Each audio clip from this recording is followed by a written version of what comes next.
তোমার নাম কি, তোমার পরিচয়, প্রত্যেকে তুমি এসেছো। এমন একটা জবানের ভিতরে বসবাস করি যেই জবানের ভিতরে মানুষকে টাকা পয়সা দিয়েও মানুষের কাছ থেকে সাহায্য পাওয়া যায় না।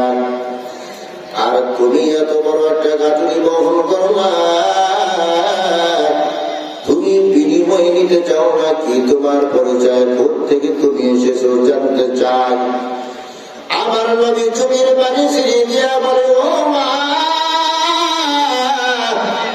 যেই মুহাম্মাদের ভাই বাড়ি সারলাম, ঘর সারলাম, এই পাহাড়ের কিনারে হাজির হয়ে গেল, আমি ওই মুহাম্মদ। আল্লাহু আকবার, জোরে বল।